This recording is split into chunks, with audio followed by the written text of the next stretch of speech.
Her secondary school chambers choir. Um, there was also music in the other room, and they came from the same school. Thank you so much for the beautiful music.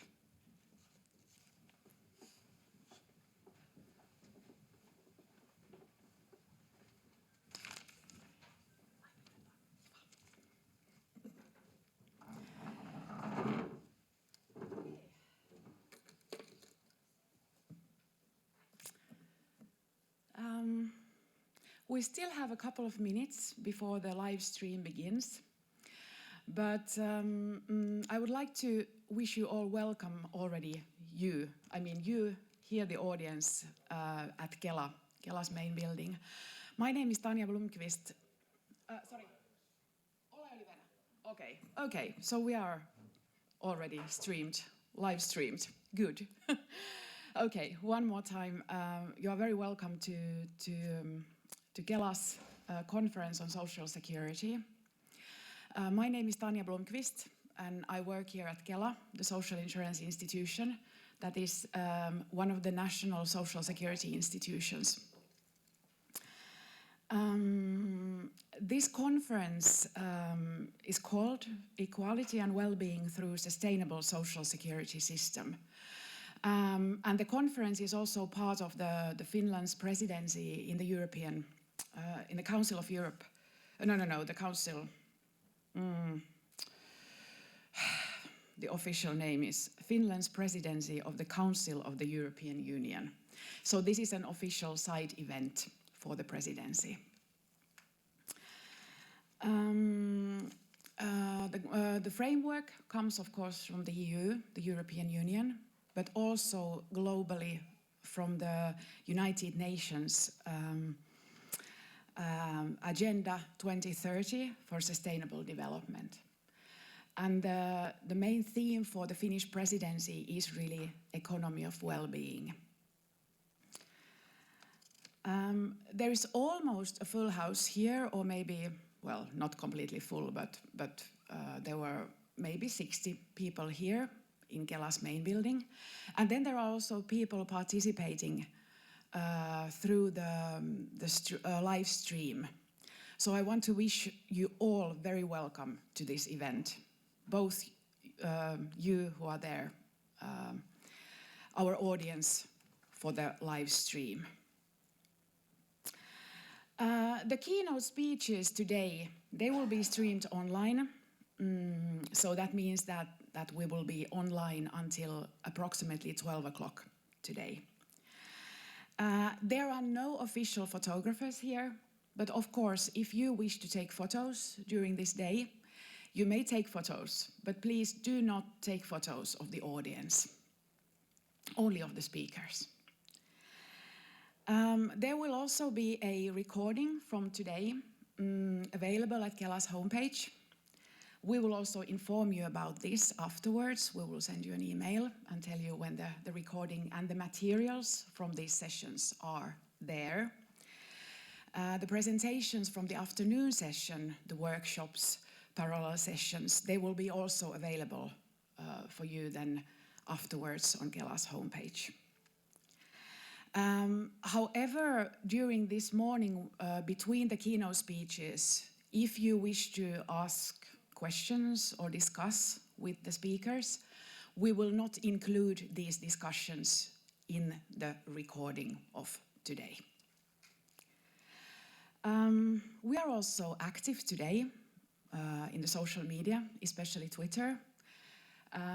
If you wish to be too, please use the hashtag KelaConference2019. It is also written somewhere here, I think there in the corner. And then one more thing about the theme. We will today, in the morning and in the afternoon, learn about experiences that we have had here at Kela concerning the customer service that we do, development work, all kinds of development work, also artificial intelligence, very broad themes, I would say. But we will have in the morning now 4 keynotes after the opening.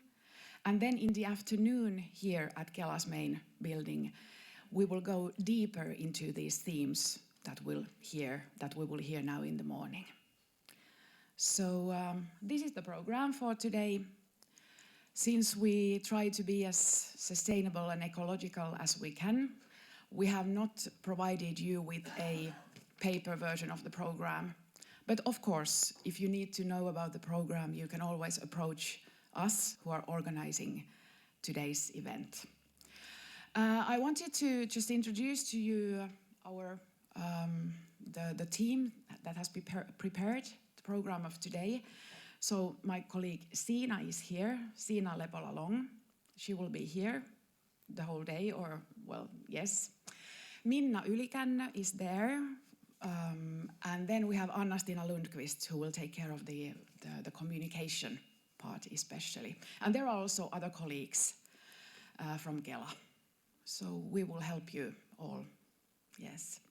Today is organized mainly by people who work at Kela in the different fields, in different units. But then we also have some guest speakers, both in the morning and then in the afternoon. And we are really happy for your attendance too, I mean the guest speakers too. Yes, so one more time, you're very welcome to the event. But now I would like to give the floor to Tuula Haatainen, who will open the conference. She's the first deputy speaker of the Parliament of Finland, still at the moment. And please, the floor is yours.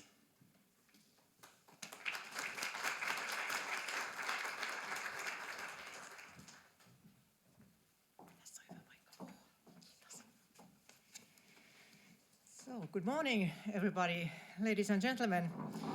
It is my pleasure to make this opening speech and warmly welcome you all to Helsinki, my hometown, and also to Finland, to the happiest country in the world.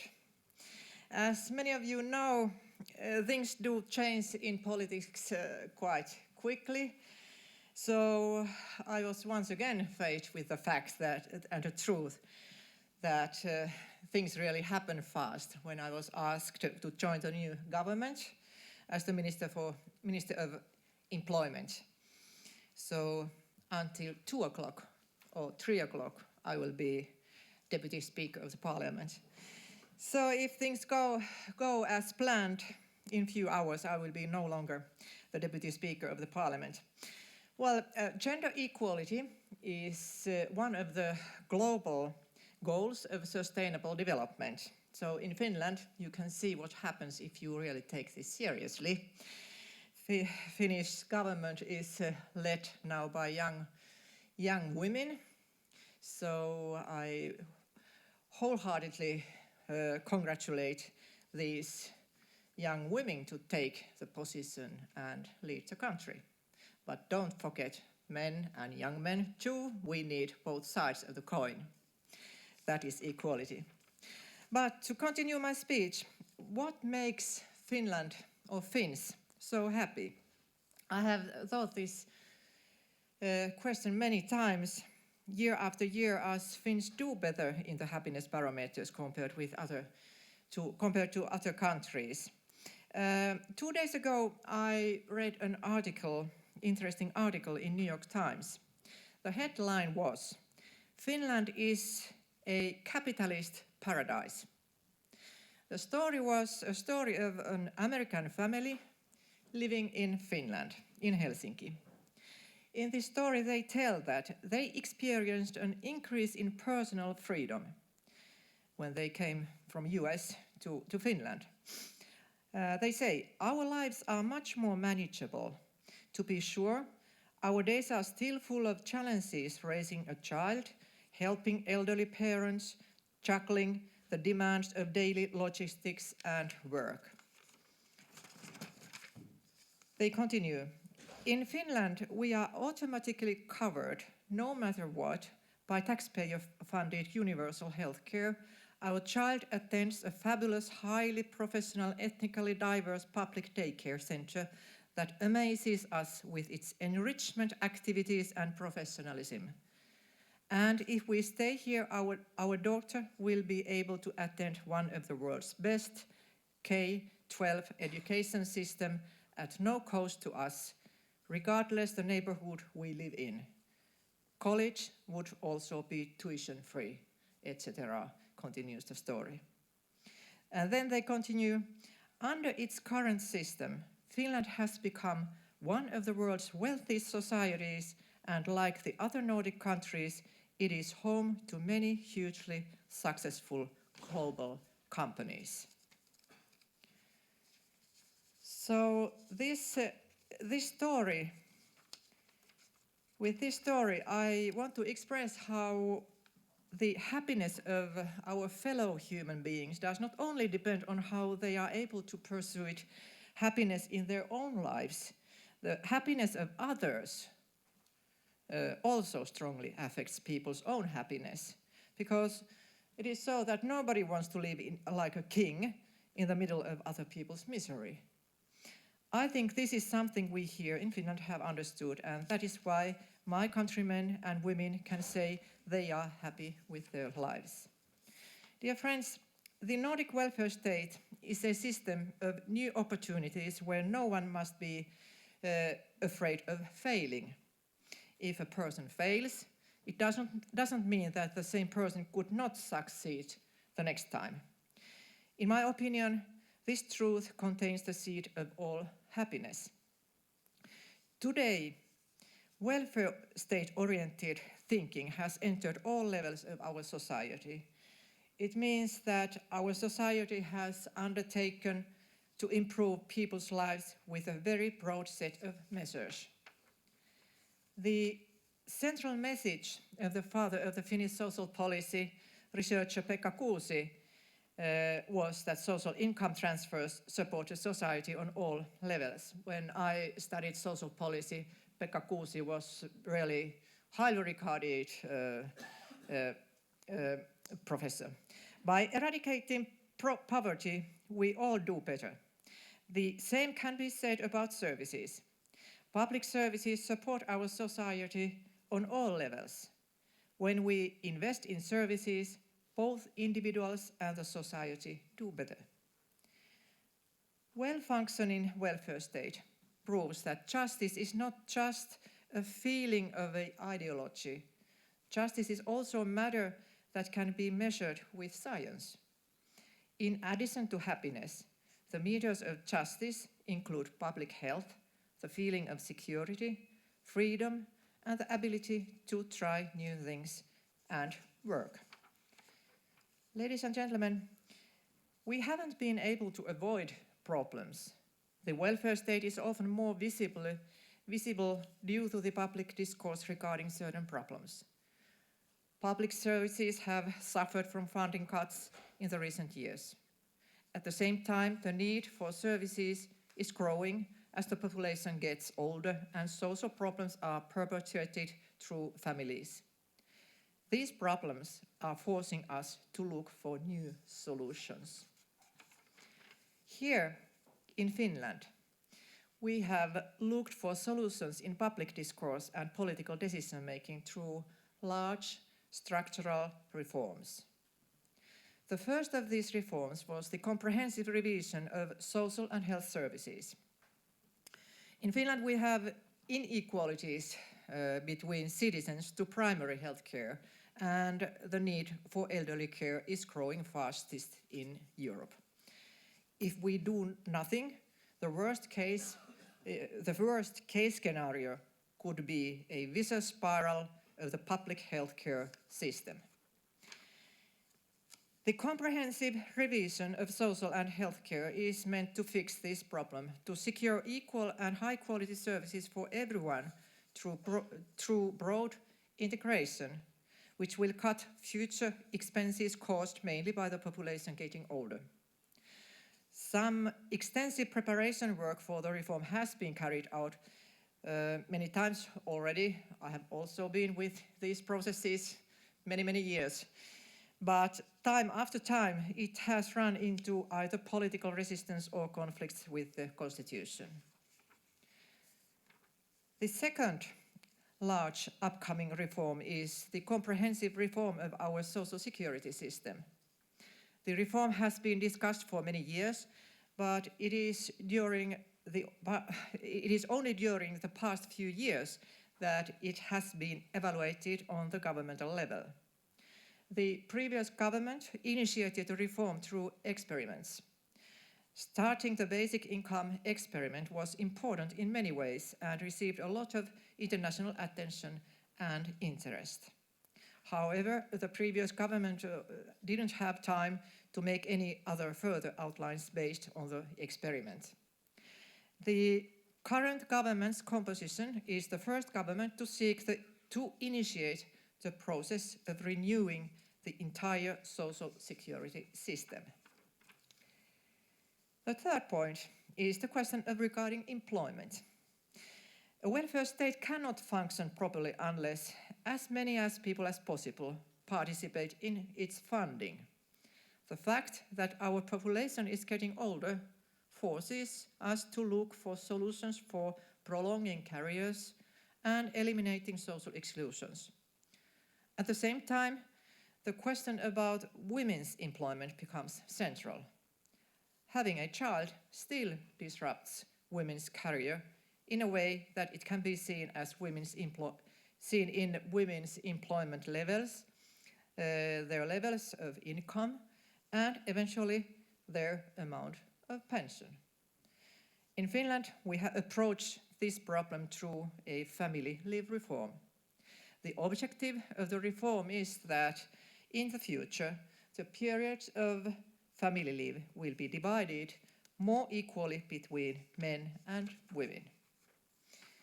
Ladies and gentlemen, today I have spoken about happiness as an important part of the welfare state's legitimacy. I have discussed the future challenges of the Finnish welfare state. To end my speech, I want to talk about trust. It is important to discuss trust, as it is the most central asset of welfare state, and it binds together everything that I have mentioned. I'm referring to trust between people, people's trust in the society, and trust in the political decision making. It would not have been possible to build the Nordic welfare state without confidence that we could develop our society through compromise and planning together. It is only through trust that we have been able to provide social security and services funded by tax contributions. Falling confidence weakens the welfare state, which we can see in social and healthcare. If the public authorities cannot keep their promises about high-quality services, the citizens will look for services elsewhere. When people trust each other, the public authorities can focus on solving issues besides security. The police and the court system are only one part of the state's promise for security. In a welfare state, successful social policy and education policy are always the best forms of criminal policy. The third point is about trust in political decision making. This is undoubtedly the most challenging form of trust because it comes directly back to us, the political decision makers. With our actions, we can either reinforce or undermine this trust. The citizens have the right to expect that instead of merely arguing, us decision makers find the appropriate solutions that endure both public scrutiny and expert assessment. Unfortunately, the political events of the past few days and weeks in Finland have not exactly reinforced this trust. While implementing the new policy program, we in this new government, in all circumstances, aim to first and foremost restore the lack of trust. In addition to our citizens, our welfare state demands this. So, dear friends, with these words, I open this seminar and I hope that discussion will be fruitful and that you enjoy your stay here in Finland. Thank you.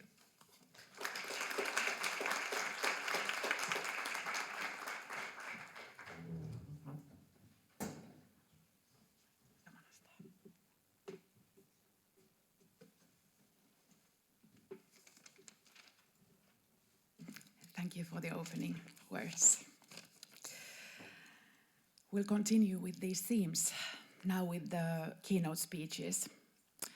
We have talked with the speakers that they will give a presentation, and if there is time after every presentation, you might be able to ask a question or make a comment. But let us see how it goes with the time also. The first keynote speech will concentrate on well-being and ecology. And senior researcher Tuula Helne will give the speech. Please, Tuula.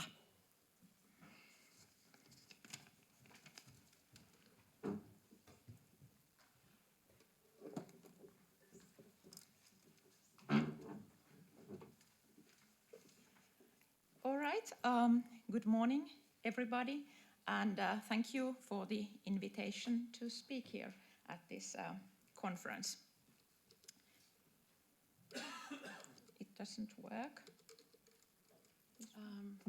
Siinä on saksa sana. Täällä on joku ongelma. Joo. Katsoitko sä siinä?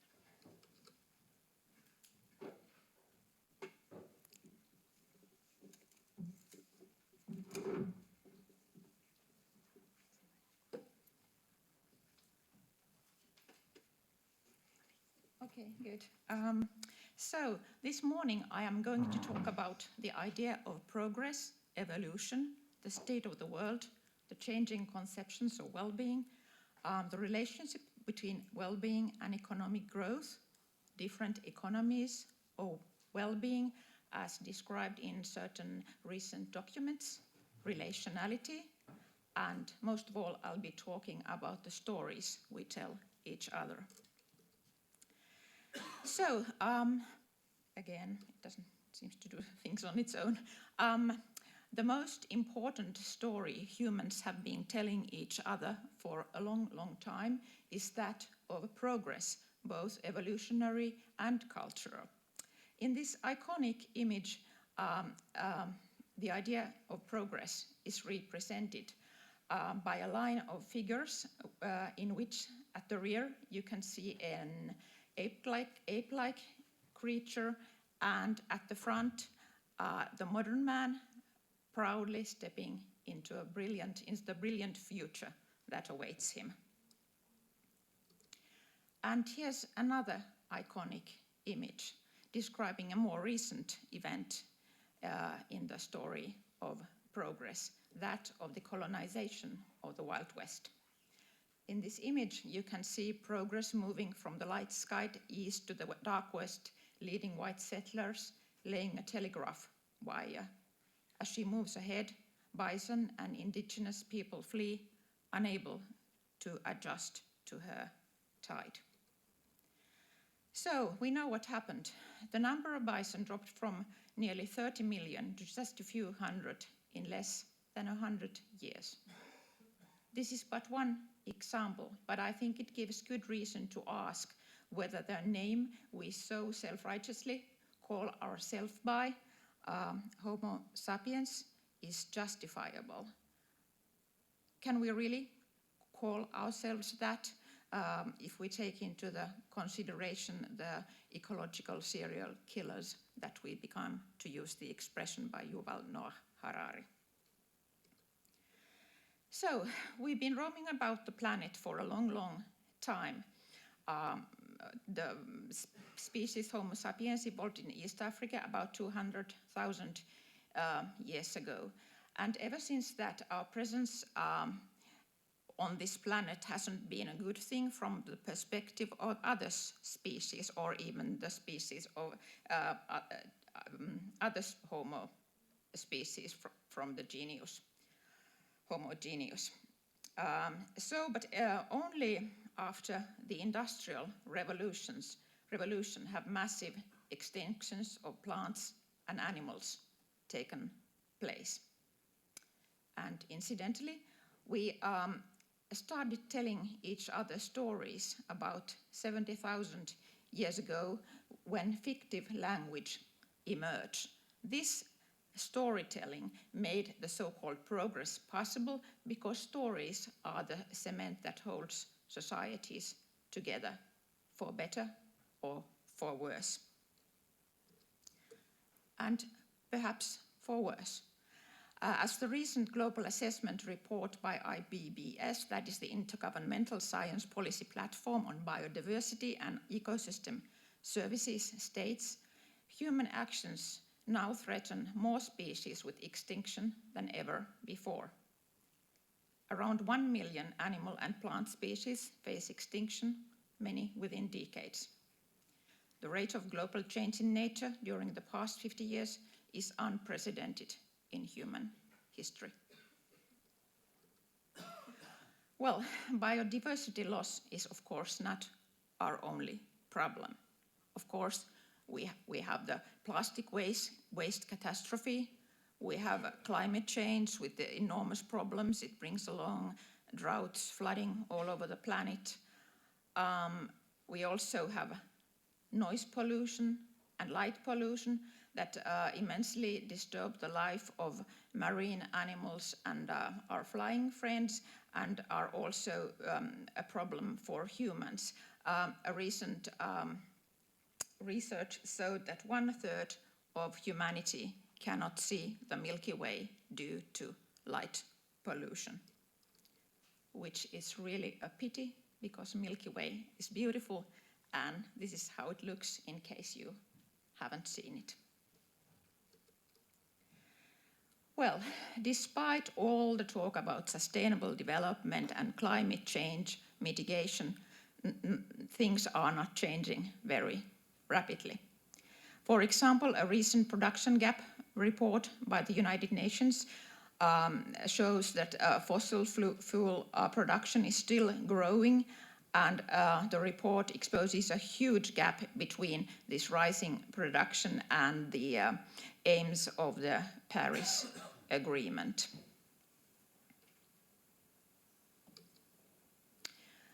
Because of this, only a few weeks ago, the European Parliament declared a global climate and environmental emergency.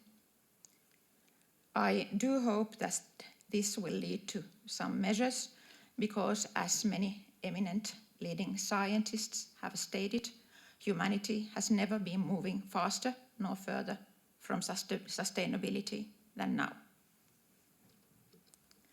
This is why Yuval Noah Harari refutes the customary story of progress, saying that there is absolutely no proof that human well-being improves as history rolls along. Maybe Albert Einstein foresaw the state we're in now when he reportedly said that two things are infinite: the universe and human stupidity, and I'm not sure about the universe.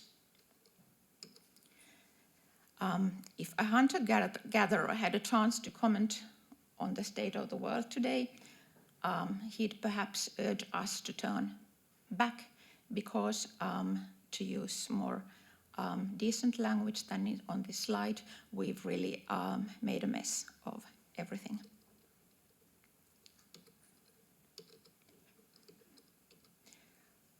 How come? How did this all happen? All we wanted was the good life. It's always good to go back to the ancient philosophers and look at what they had to say about human life, well-being, happiness, etc. And for Aristotle, the good life, eudaimonia, or well-being, meant virtuous activity. Making a tremendous leap in history to Sir William Beveridge, an economist and the father of the current welfare states. In his essay collection, The Pillars of Security, he discussed 5 points that leaders of churches in Britain laid down in 1940 as standards by which economic institutions may be tested. And he agreed with these standards, stating also that the most important propositions that underlie all the rest are these two. The sense of a divine vocation must be restored to a man's daily work, meaning that in the daily work of each of us, there should be something done more and more consciously, without thought of rewards, whether it is a part of paid work or not. And the other one was the resources of the earth should be used as God's gifts to the whole human race and used with due consideration to the needs of the present and future generations. Now, this was way before Brundtland's commission and all the discourse on social, on sustainability and sustainable development. This kind of language isn't very customary when we think about the current welfare states. Instead, the idea of the welfare state as it is now is underpinned by the idea of economic growth, well-being as the satisfaction of wants due to the influence of mainstream economics, increasing consumption, and economic prosperity. One might call this the accumulation imperative, to use the concept by Daniel Hausknast. Well-being is also connected to the wealth of nations. I'll take one example from the program of Antti Rinne's government, which says that we have not invested in the well-being and inclusion of people solely because we have had the financial resources to do so. Instead, we have also wanted to become a prosperous nation. And don't get me wrong, I think the current government program is the best I've ever seen as far as sustainability is concerned. So due to the link between economic material affluence and well-being, well-being has been coupled with economic growth. Another example from a statement that you could also see in the invitation to this conference, saying that Finland's presidency of the Council of the European Union wants EU decision makers to recognize that well-being of people is a prerequisite for economic growth and social and economic stability. The document in question also states that well-being means that people are healthier, more innovative and productive, and they work and pay taxes. Well, excluding health, I'm not sure how this definition resonates with people's own subjective interpretations of well-being. So, economic growth and well-being have been closely tied together. This means also that the welfare state has become a part of the growth machine. And here in Finland, I'll again mention Pekka Kuusi. His heritage is very, very strong. In the 60s, he laid a famous plan for the social policy for the 60s, a highly influential book in which he stated that the goal of public policies is to increase the national income, and the good of the citizen is best served by a rising standard of living, and that social policies promote economic growth.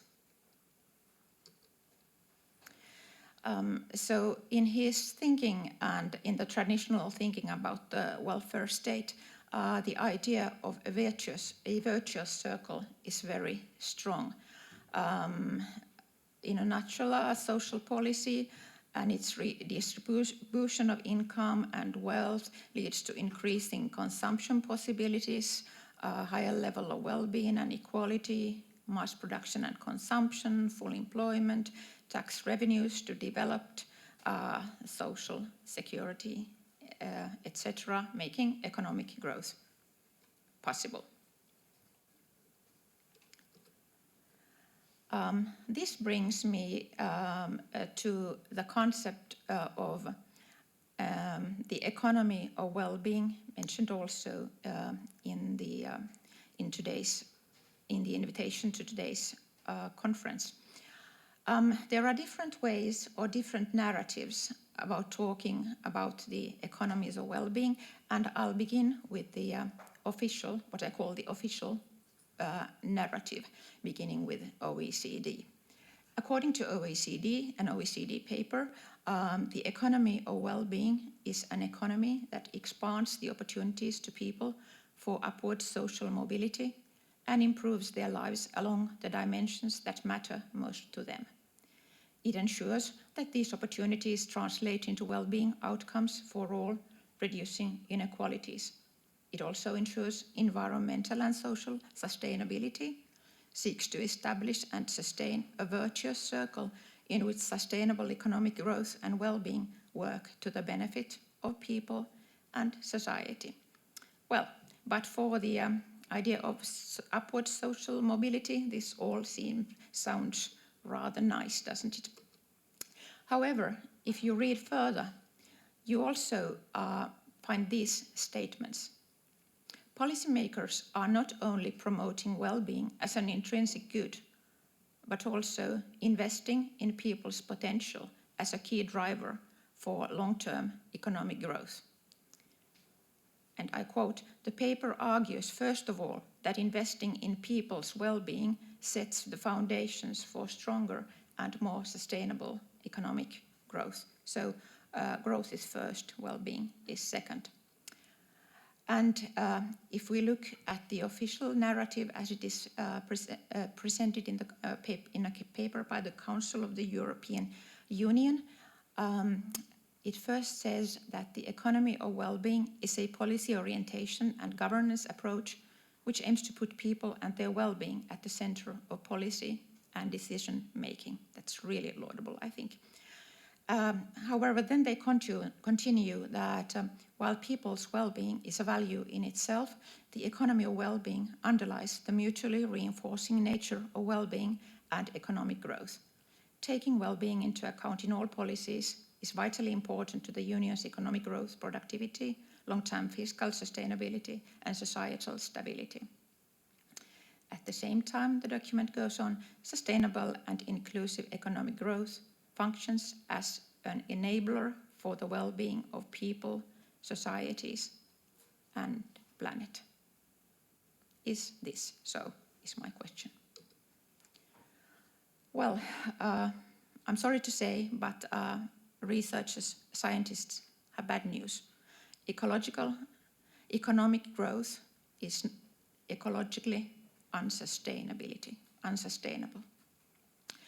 If we look at the revealing great acceleration graphs by Will Steffen and his colleagues, we can see that at the same time as population growth and the growth of GDP have been exponential, there's also been exponential growth in other rather unpleasant things, such as the amount of carbon dioxide in the air, methane gases, and loss of tropical forests, just to name a few examples.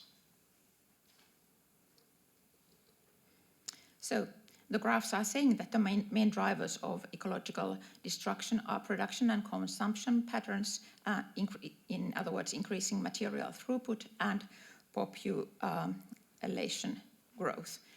And because of this population growth, problem, I feel I have to make a side note and a comment about the current panic about population decline in Finland. As in my view, this planet really doesn't need any more population growth. Anyway, there's a lot of talk about this problem and a lot of talk about family policies and economic incentives to make people have more babies. But there is hardly any talk about the mounting pile of research which indicates that the quality and quantity of men's sperm is on the decline. Sperm count in Western countries has dropped over 50% since 1974, with Finland following the trend.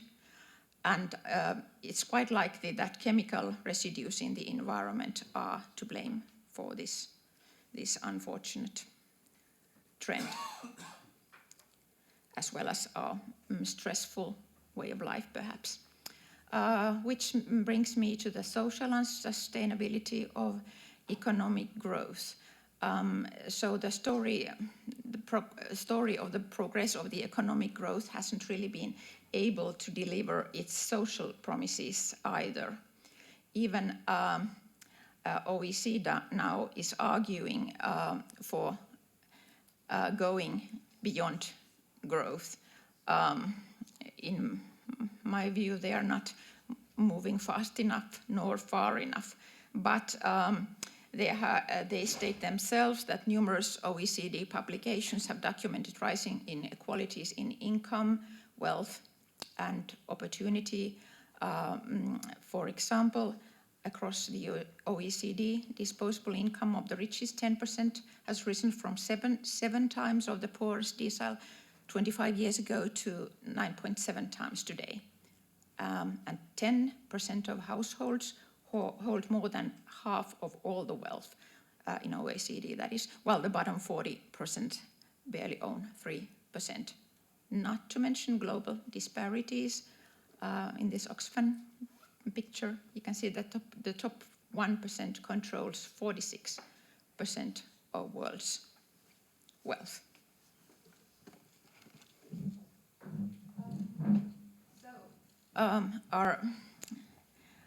Our stressful, hectic way of life hasn't affected our mental health positively either. More than 1 in 6 people across Euro countries had a mental issue in 2016. In Finland, mental disorders are the most common ground for sickness allowance. So despite this unprecedented economic growth for many, many decades, one might ask, are we happier than the hunter-gatherers, for example? So actually the so-called, really? I was told 40 minutes. Okay, then you have more. Sorry. Yes. No questions then. Yeah. Okay. So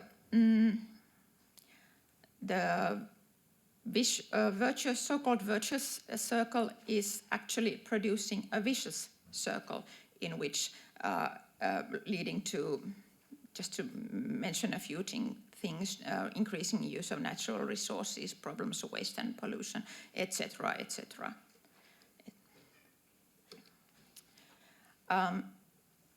We really cannot go on like this then.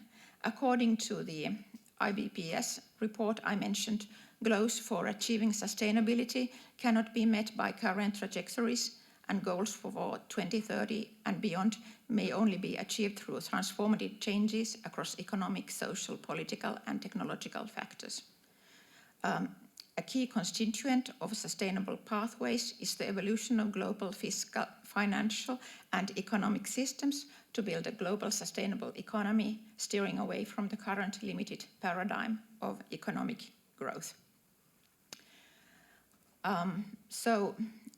However, as I said before, things are not changing fast enough.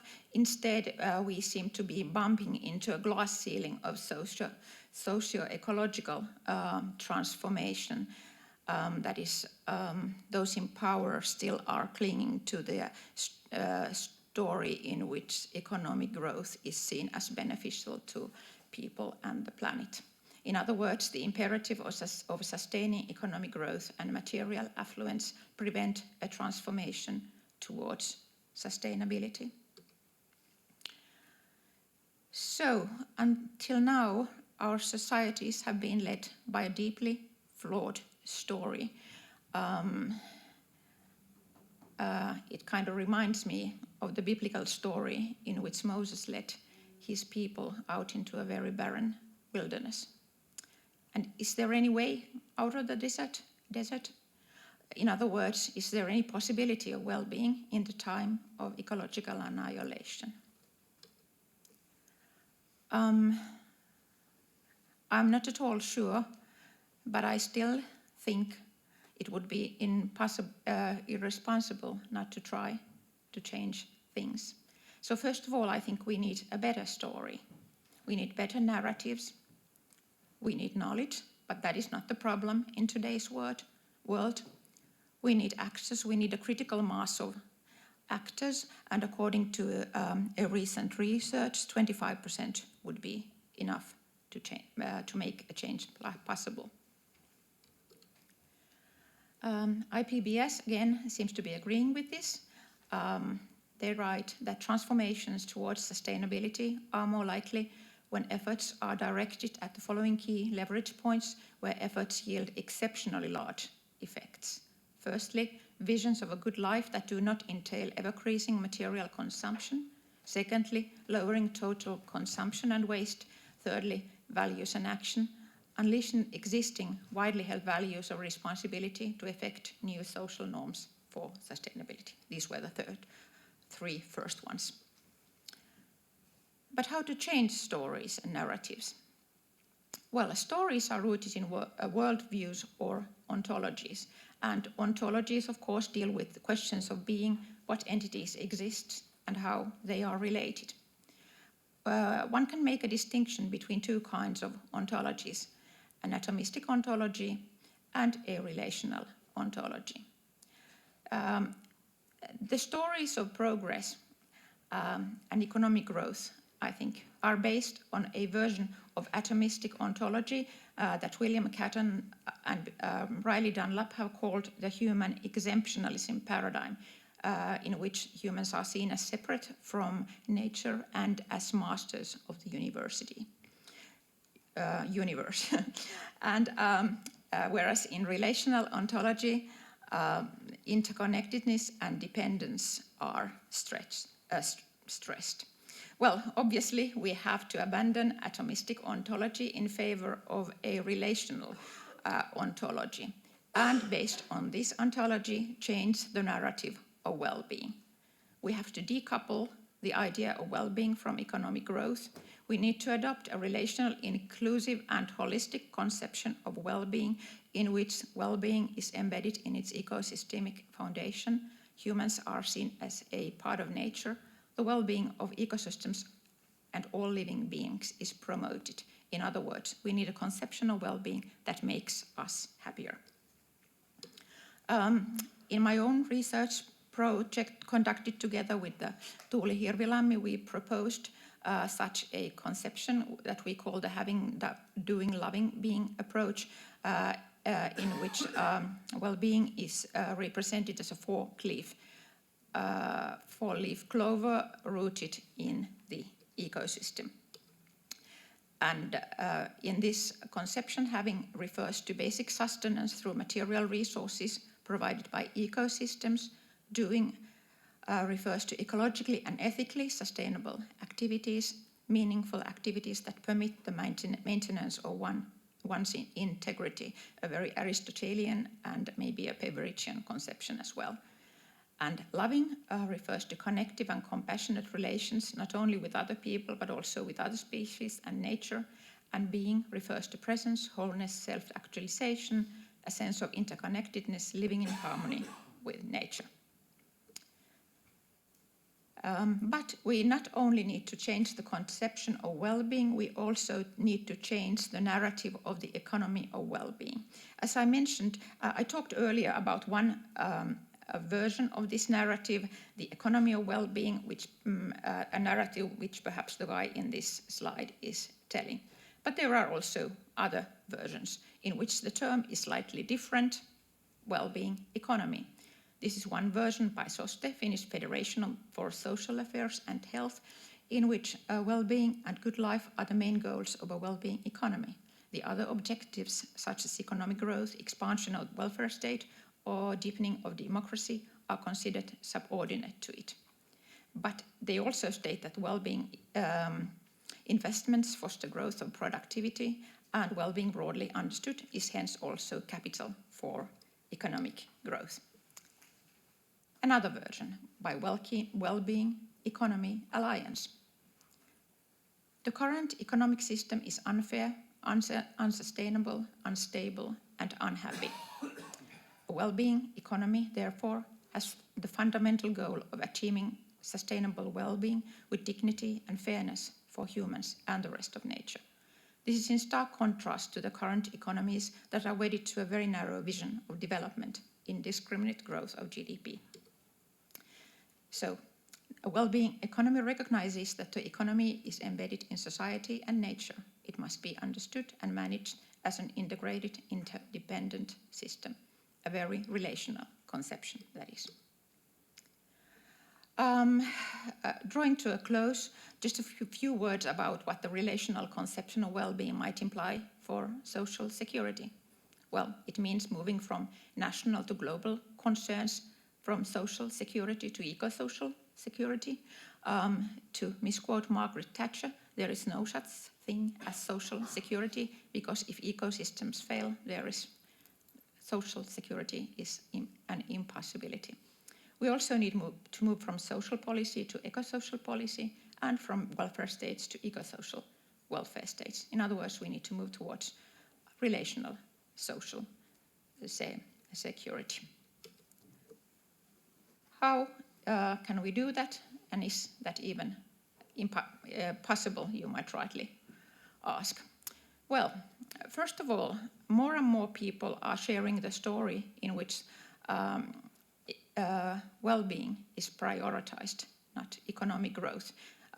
This title here is an example, is a title from The Guardian, a letter that 238 academics sent to call on the European Union and its member states to plan for a post-growth future in which human and ecological well-being is prioritized over GDP, signed also by myself. And there's also a robust literature on eco-social policies and post-growth economies, presenting numerous policy alternatives and suggestions. I hope you have the time to acquaint yourselves with this literature. And I'd like to finish with a quotation from William Beveridge, the father of the welfare state. Only as men come to see themselves as part of a larger whole can the selfishness and the strife which lead to self-destruction be banished from the world. Thank you very much, and I hope you have an interesting afternoon.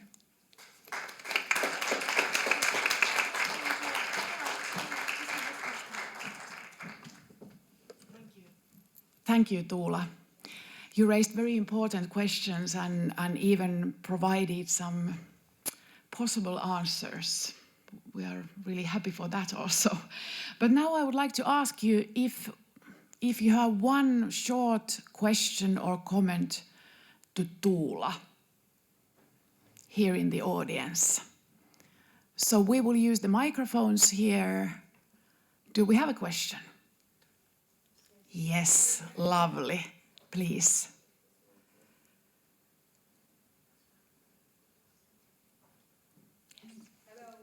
Presentation, thank you. My name is Jennifer Cotham. I'm from the Netherlands, Amsterdam. I'm a researcher, and I have a question about. Can you give a practical example about how equal social well-being is related. How do you want to change your thinking about the well-being paradigm? How can you give a practical example of for Finland? How do you want to apply this to the social security system? Well, that's a huge question. But first of all, we have to think about social policies and climate policies at the same time and think about their mutual synergies. And to do all this, we actually need an ecological reconstruction. We need an ecological tax reform. We need to redesign the social security system in a way that is whose main focus will be on promoting well-being as people themselves understand it, which could mean, for example, basic income. That's one good example. Working time reduction. All kinds of very controversial. The microphone, please. Yes, because of the stream especially. I thought it wasn't streamed anymore. Yeah, until 12. One last question. Are there already studies going on this topic? Pilots or... Numerous studies, yes, and of course there's the famous basic income experiment. Perhaps you'll be hearing about it in the afternoon. Thank you, Tuula, and thank you for the question too.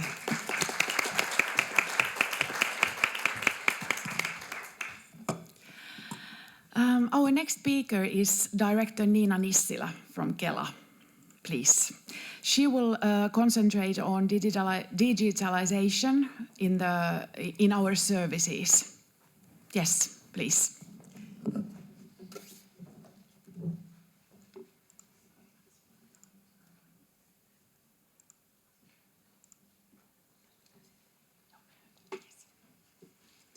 Good morning, everybody, and so lovely to see you here. And welcome also to the people online listening our streaming.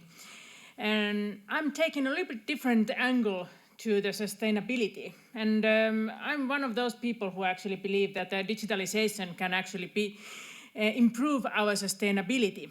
So that's why I'm kind of handling that matter today, and especially if you consider the human centricity in digitalization. Let's see if I can use this machine. No? Okay, now it's working. But before I actually tell the key point of my presentation, since I'm representing Kela here, so I have to give you some numbers so that you understand where we are why we are talking so much about digitalization. Kela's digitalization actually started 60 years ago. We were the second institution or company in Finland to actually have a computer. The first one was our postal services. We were the second, and one commercial actor as well had in the same flight from abroad their computer as well. And it started from there. And step by step we have moved so that nowadays I can claim that we are one of the most digitalized institutions in Finland, even though I know that there are quite many people who think that we could even do more. And even I think that we could do more. But we are moving towards even more digitalized society and even more digitalized Kela as well.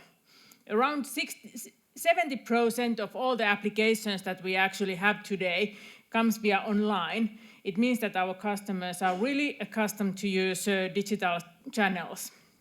And the volumes that we are handling on our daily business are quite huge, considering that there are only 5.5 million Finns.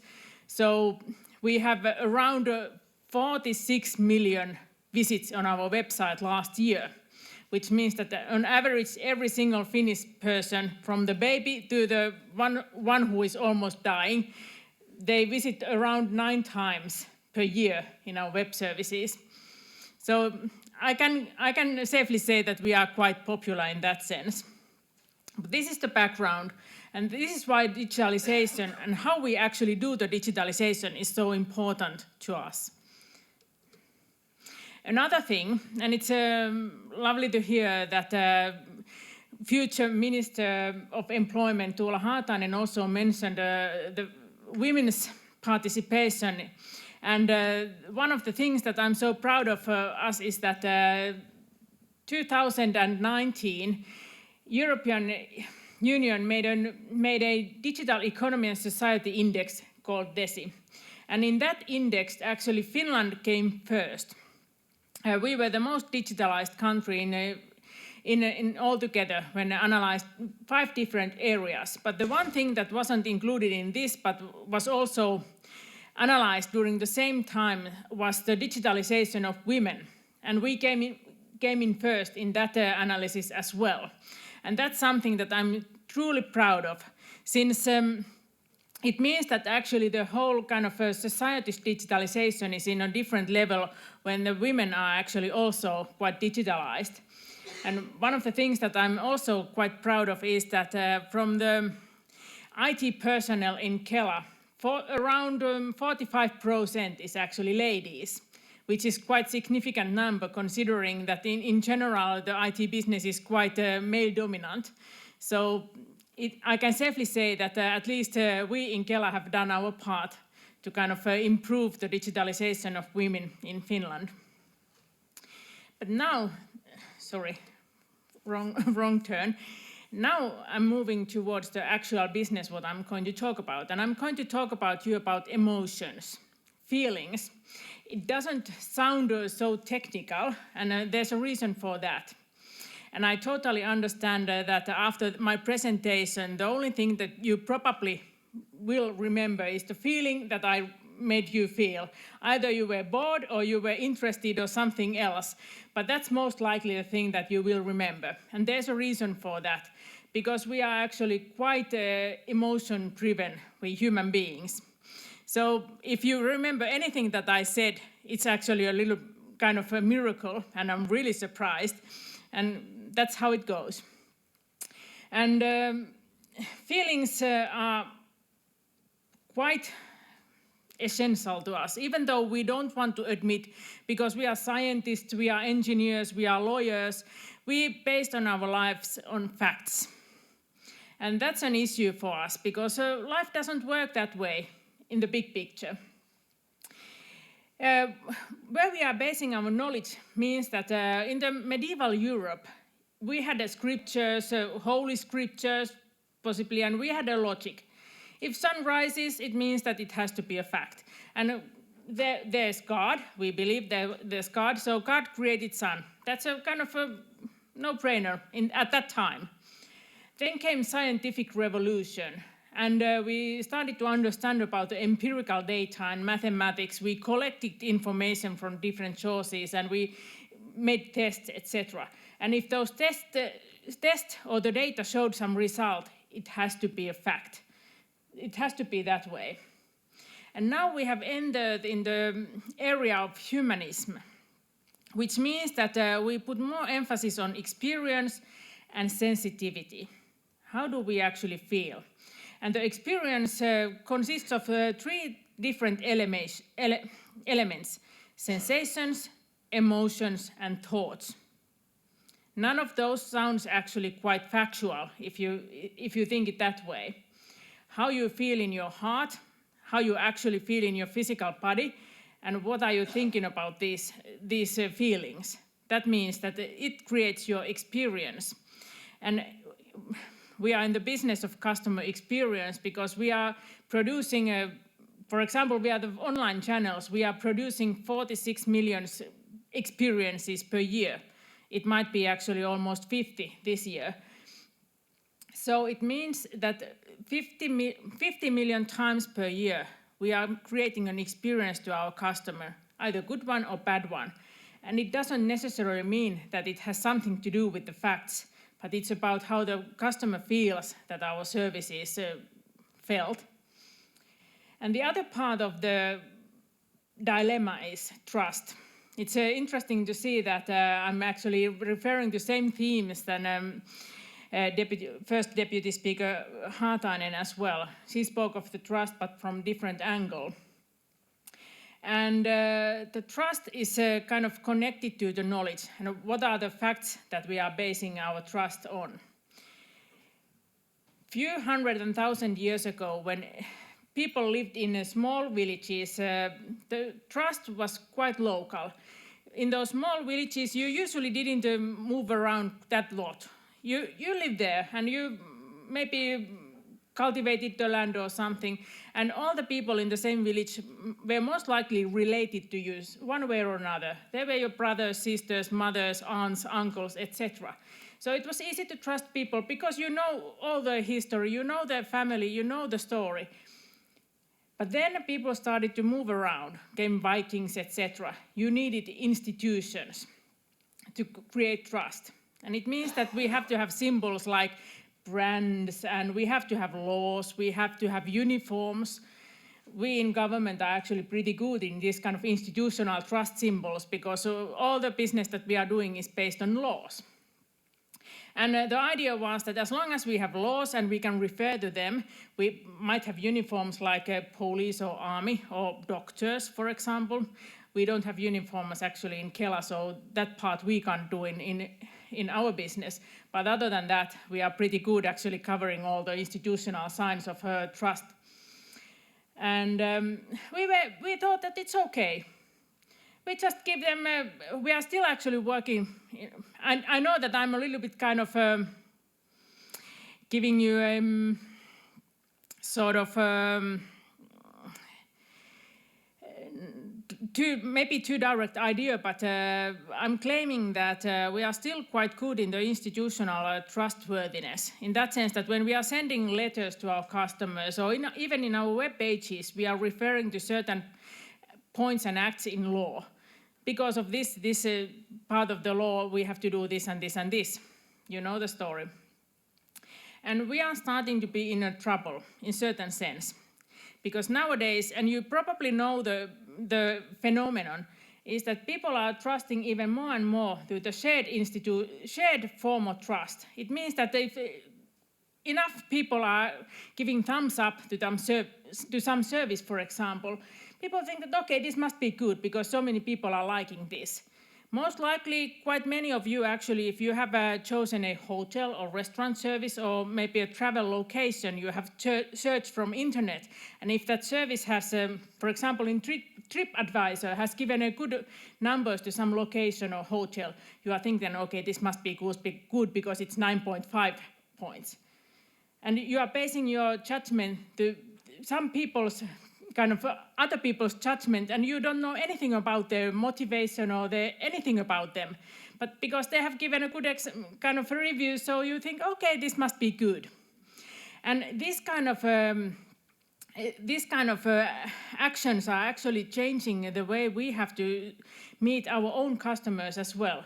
Even though we have a monopoly in our own business, but still customers are thinking that if they are talking about in internet, because they are doing that in Facebook, etc., how we have served their customers, so they are thinking that, okay, it must be good because so many has thought that Kela served them well, or it must be bad because so many have said that Kela served them bad.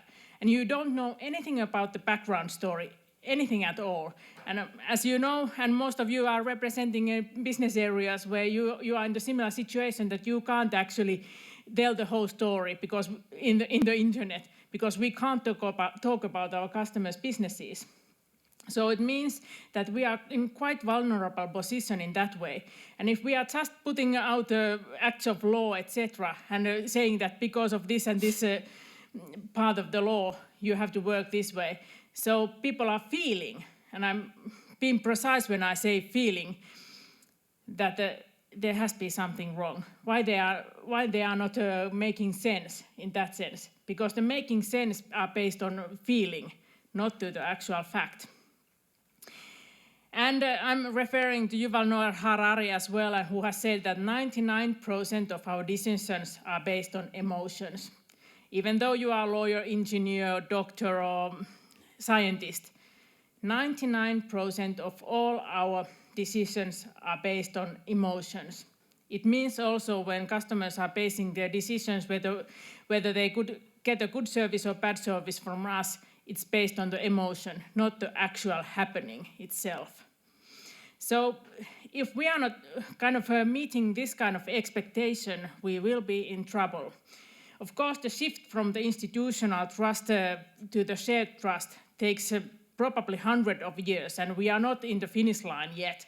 We are in the middle of the process, and even the middle of the process will take, I don't know, tens or hundreds of years, most likely. But the ones who actually understand the mechanism and try to move towards the new system will survive better than the others. And one of the things that we are actually doing to kind of embrace the new situation is that we are hiring people expertise in Finnish language, so that they are helping us making the texts that we are producing either in web services or in letters more understandable. We are pretty good making them they are based on the law, they are pretty good and they are really exact, but they are not understandable always. Even myself, I'm working here, there are some certain texts that I'm not absolutely sure what does it actually mean, what it says there. But I know that I have to trust my employer, so I'm not challenging the trustworthiness based on the able to understand or not, at least not publicly. But I can understand why our customers might feel that this is really difficult to understand, and that's why they have some difficulties to trust us, because they are not absolutely sure whether they are doing the right thing or not. And it's a feeling thing. Whether they are unsure, they are feeling. And that's the thing, and I'm really super proud that we have understood that we have to pay attention to the language we are using, because that's part of the making us more trustworthy. And it's really interesting to see how it will work. It will start next year. We have done some effort already, but the kind of biggest effort we are making next year. So it's super interesting to see how it will go. And I'm wishing that if you are interested, that you will follow us on internet and see our different newsletters, etc., where we are probably making some publications about this matter. So you will see how it will end up, and make your own judgments also. The other part that we are doing actually to embrace the new situation is service design. And if you kind of want to take a couple of giveaways from my presentation, the first part is make sure that you are understandable in your message, and the other part is service design. Use that. And now we are talking about leading digitalization, which was the key element, but it actually works in other areas of life as well. And we have taken a little bit different approach to the service design. We have service designers creating our kind of service processes and improving them as well. But we have strategic designers improving our strategy based on service design methods. And we kind of figured that to be truly customer-centric and understanding human centricity in our services, we have to start from the strategy. It's not some kind of a separate issue somewhere near to the web services kind of front line, but it's the whole line of services, how we move and how we create our services from the strategy to the actual work in the front line. The whole line of processes has to be customer-centric, and that's why we created our new strategy with the service design methods. And this is just one example. There's plenty of small text. You will get the materials later on, so you have a better view to the texts. From my kind of from the point of my presentation, those are not actually important at this point. But I'm really proud of this slide, so that's why I wanted to show it to you. It looks really good. And one of the things that we did actually was that we committed a huge part of the Kela personnel in the process of strategic design when we created the new strategy. almost like 1,300 different Kela personnel participated in the process, and there are total 8,000 of us approximately. And one of the things, surprisingly, that kind of raised from there was the idea of embracing trust and collaboration. So even our personnel has a kind of a sense of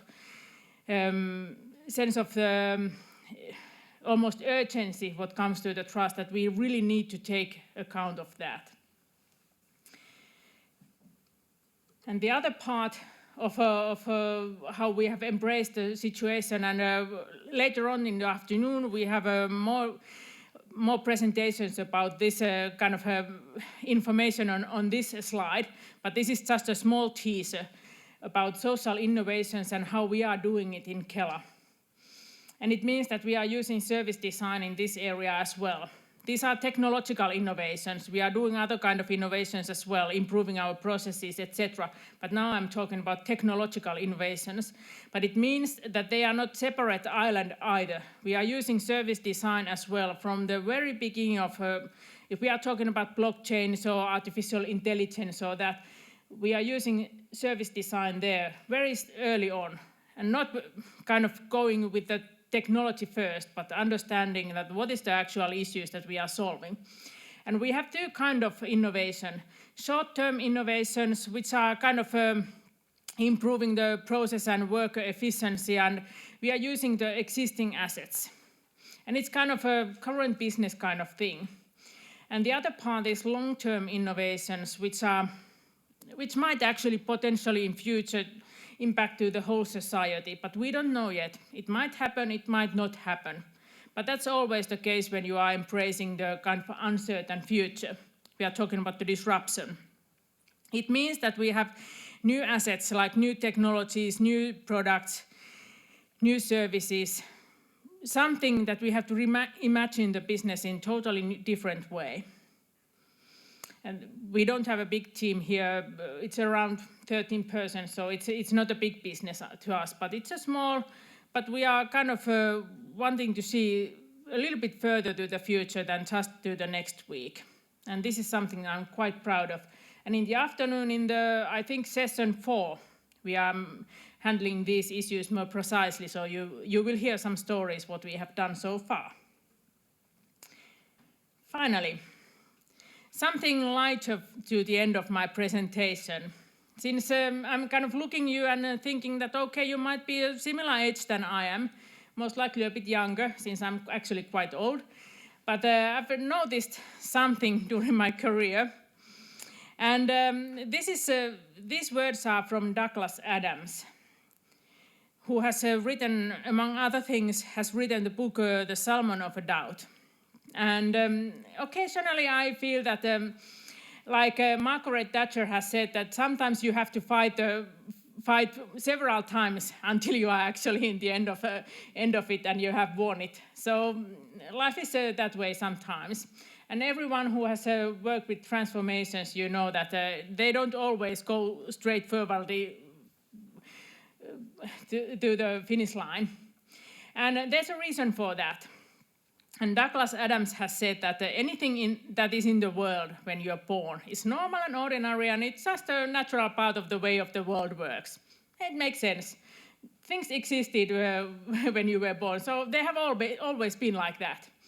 And anything that's invented between when you're 15 and 35 is new and exciting and revolutionary, and you can probably get a career in it. This has happened to me as well. And anything invented after you're 35 is actually against the natural order of things. And this has happened to me as well.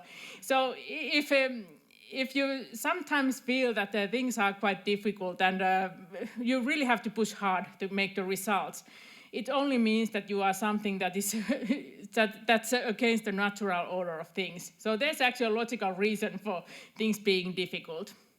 And this sometimes when I feel the pain making some transformation trying to happen, so I remember the Douglas Adams word, and it kind of gives me some solace in the situation, and I'm like, okay, this is one of those things as well. So thank you so very much, and please enjoy the rest of the presentations as well.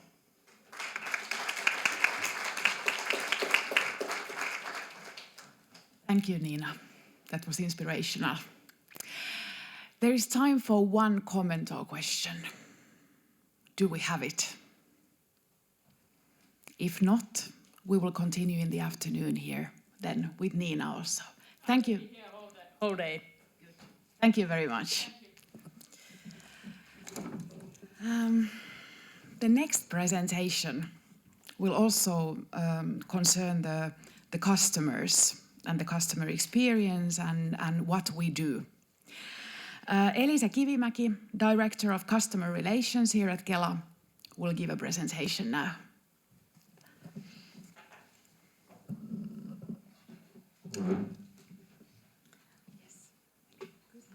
Everyone. I'm very pleased to give you this short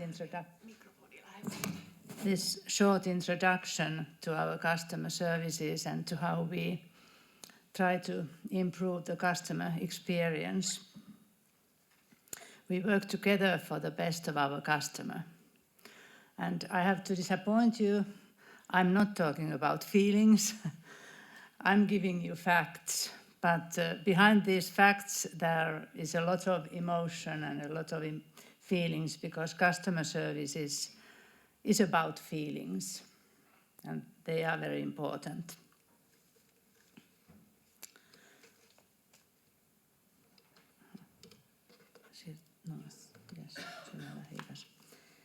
And Nina already showed this picture and this amazing number of 46.3 million visits in our online customer services, but we also have a lot of personal service still. And we had 2018 2.4 million visits to our customer service points. And we answered 2 million calls, and we still send a lot of letters. Almost 16 million letters were sent. And 2018 we had 161 customer service locations all over the country, and we had a contract with 138 citizen service points. So still a lot of personal service is also needed. And the fact is that our customers still, although they use online services, at the same time they use phone and come to the offices. It's multi-channel working. And our staff is almost 8,000 people, and it has been growing a lot since we took over the social assistance from the municipalities in 2017. And after that, we have had more customers in all service channels. And also we have 28 million electronic prescriptions in our Kanta services.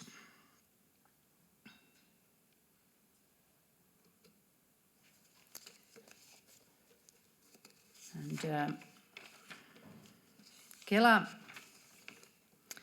is present in people's lives from birth to old age.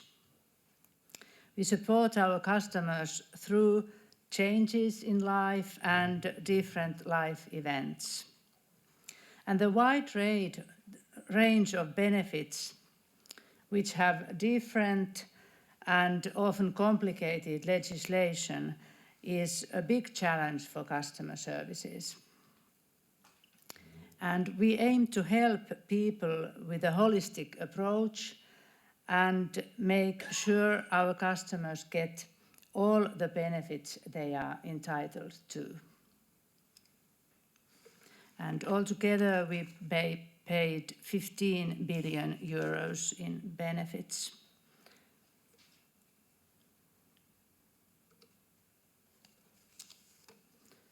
And in our strategy, we focus mainly on improving customer experience, embracing trust and collaboration, and use of data and flow of information. And to succeed, we have identified particular focus areas for development, and that's customers, employee experience. Without a satisfied employee, we can't have a good customer experience. Data and digitalization. And we are taking action in all of these areas to build a socially, economically, and environmentally sustainable society.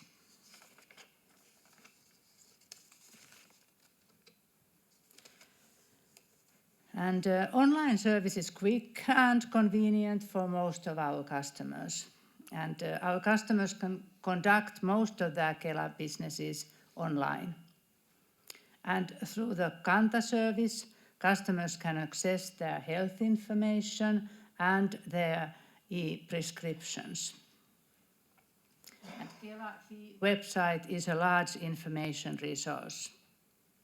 And when most people can conduct their Kela-related business online, we have more time to pay special attention to those customers who need personal assistance.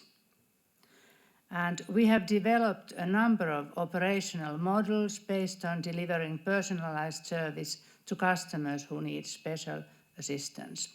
For instance, their life events are very complicated and difficult. And we offer personal service by phone and in Kela customer service points. And we have service by walking into the office and also by appointment. It is possible to make an appointment to the service point. And customer orientation requires seamless cooperation and trust with our customers and our partner organizations. The customer is often dealing with different authorities or organizations, and Kela is only one part of the process. And we try to make this process a seamless chain. And we work with a partner to provide the customer the benefits and services they need.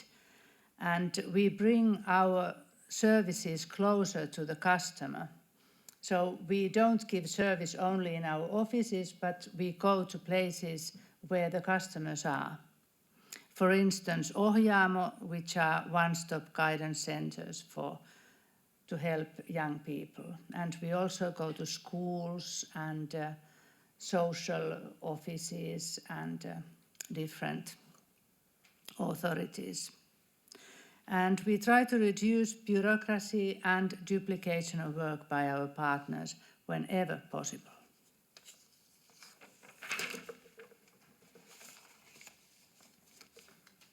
Not much room for papers here.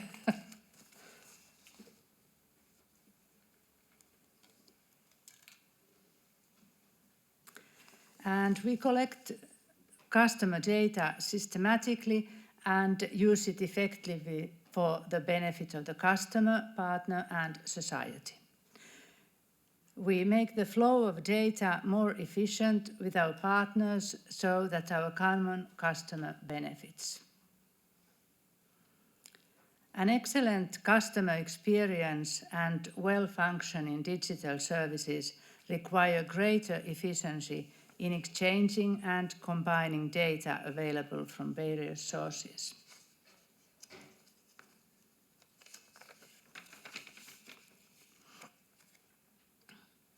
And here we see the map of Finland, and these points are Kela's customer service locations and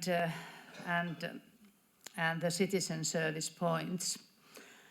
And Finland is a large country. We have a surface area of 3,038 square kilometers, and the distance between the most southern and most northern point is 1,300 kilometers. So the distances are very long. And in this large country, we have only 5.5 million people. And the population is growing in the capital region and some other cities, and declining in the countryside. And especially in large areas in the north of Finland and eastern Finland, the population is declining and aging. There are municipalities where most inhabitants are pensioners or unemployed. And that is a huge challenge for us to keep up customer service in all parts of the country. And as we saw in the beginning in the picture, 2018 we had 161 customer service locations, and now we have 146 locations. We have had to close down some of the smallest. And only 36 of the locations are open every weekday. The others are open only 1 to 4 days a week, and some of them, the smallest ones, are open only by appointment. We give telephone service weekdays from 9 a.m. to 4 p.m. And online service, of course, is open 24 hours, 7 days a week. But not everyone can have the ability to use online services. And we cooperate with other authorities, and we are now present or with the contract in 146 citizen service points. These citizen service points are maintained by municipalities, and they give services of different authorities like Kela, tax office, employment office. And they are the light blue or bright blue points in the map. And to give personal expert specialist service in these citizen service points, we have remote services. We have in 65 citizen service points video connection to a customer service specialist in Kela. So it is possible to have good service in this and more profound service in citizen service points too.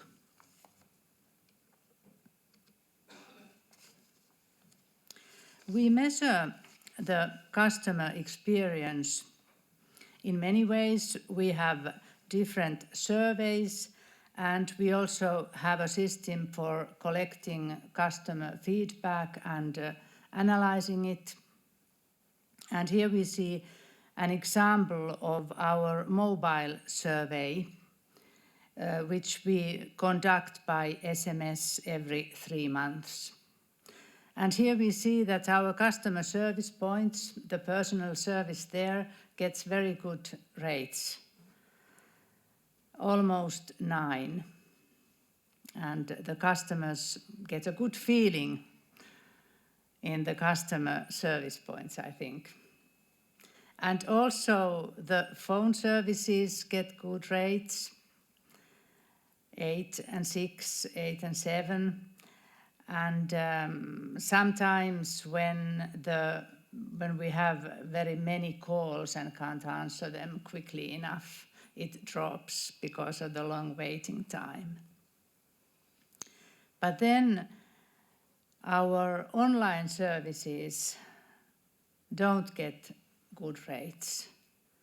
So the feeling there isn't very good. It's under 7.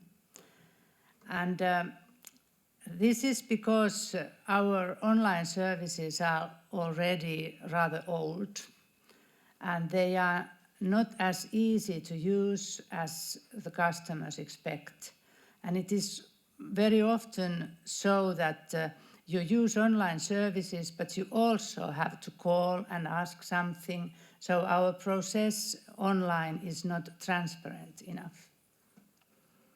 And we are working on this now, and we are creating new online services.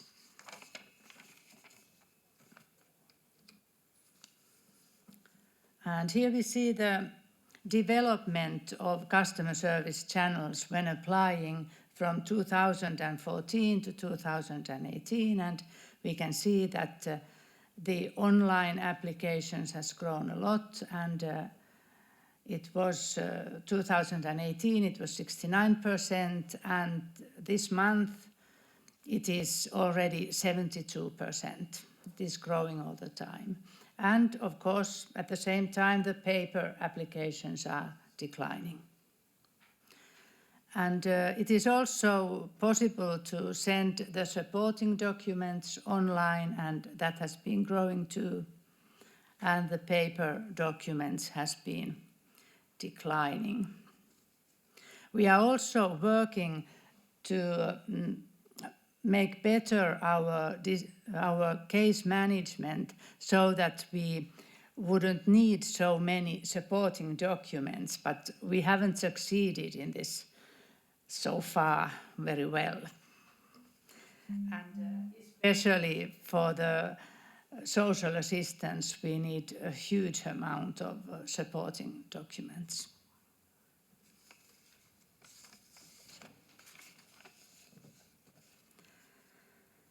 And although the rates of online service and applications are rather good, we still have a lot of potential for growth. People don't know well enough our digital services, and they phone or come to our service points in matters they could have dealt with online. And we are working on that. We are making our online services better. And of course, according to the EU directive on access to online services, we are working for easy accessibility too. And we offer guidance and advising to online services on phone, and especially in our customer service points. We try to find every customer the channel that is good for he or she. And we show in practice how to make the applications and how to ask questions online, and try to help people. And also we try to guide people in cooperation with our partners, population register office, libraries, and also societies, like societies of pensioners. We give guidance to people using digital services. And also we support our partner organizations so that they can give support for customers also in Kela services. And this is a local cooperation. And in the end, I want to say that we want to guide our customers to the service channels that is best for them, depending on their abilities to use digital services and their life situation. And we are not forcing anybody online. We also give personal service when needed. And thank you for your attention.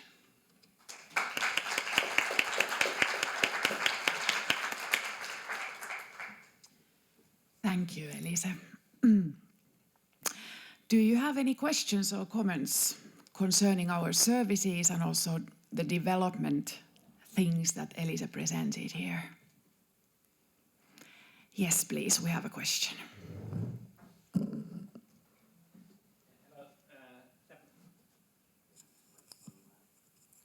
Okay, now it works. My name is Tapani Piha. Thank you very much for the comprehensive presentation. There was one thing which really interested me, was this grading of your service, because the kind of personal service, phone, and the office, that got a grade of 9, whereas the online service got 6. You very kindly said that, well, your pages are old-fashioned, they are being renewed. But could it be also that when we are grading something which is a personal contact, then we tend to give it higher numbers, whereas when we are just working with the machine, we can be ruder and give lower grades. So do you have a comparator? Of course you have a timeline comparator, which is very nice in your telephone service. You saw clearly that, okay, there was a drop because of the high number of calls. But for this online, do you have any comparator in other service where you could say that the 6 is low or high? In fact, we don't. I don't know of any Finnish authorities who make surveys on like this. And we started this mobile survey online this year, so it's rather new for us too. So we don't have how to compare, and we don't have the timeline for the online services. I think it was very good when we started.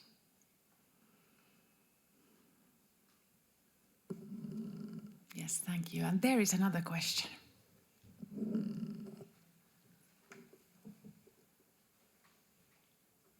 Thank you very much. My name is Yelena Gorina.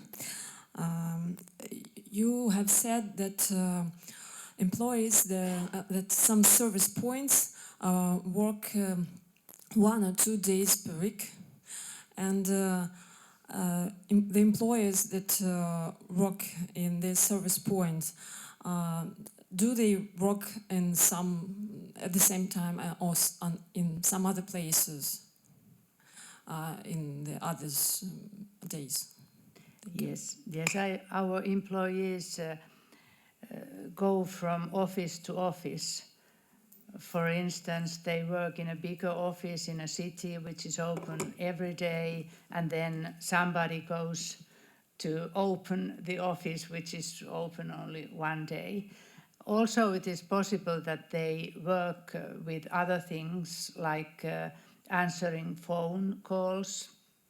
We have a contact center, which is a different unit, but our customer service units also take phone calls when they don't have customers and when the office is not open.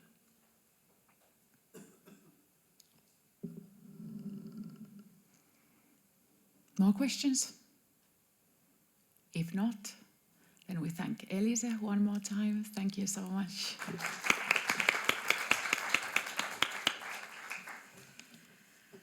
And our last keynote speech is given by Noora Jansson, who comes from the Employment Services. She's the head of the Employment Services in the city of Oulu.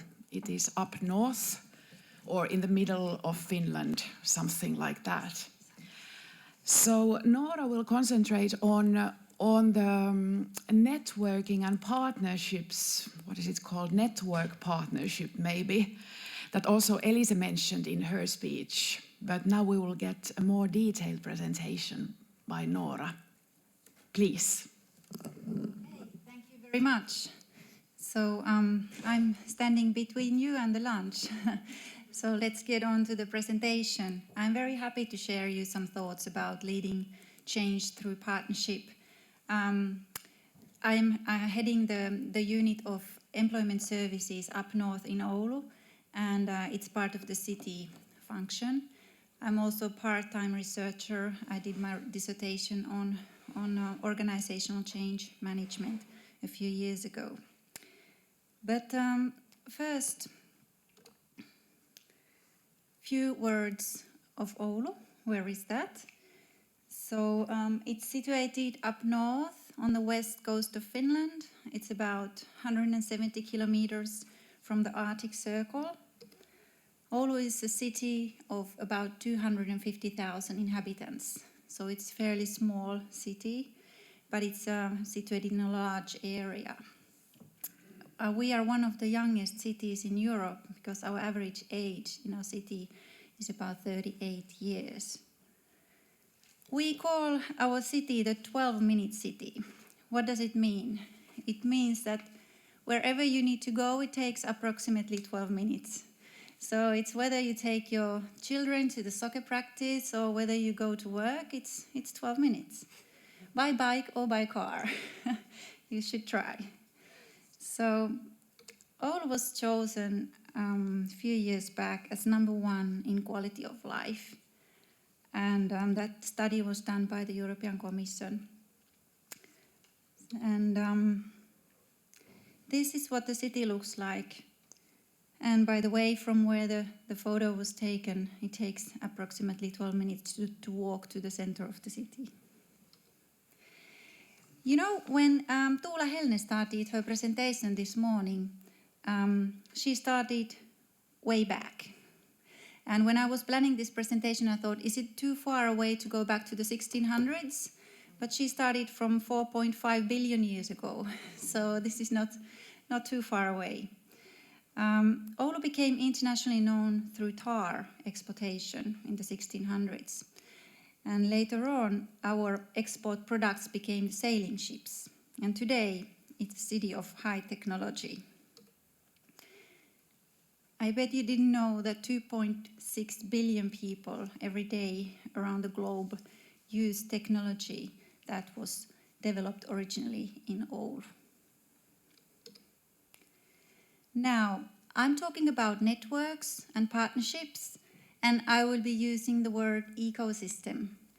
It is not the ecosystem Tuula Heine used as a biological sense, but it's more about the network of different players, stakeholders, as I call them in this presentation.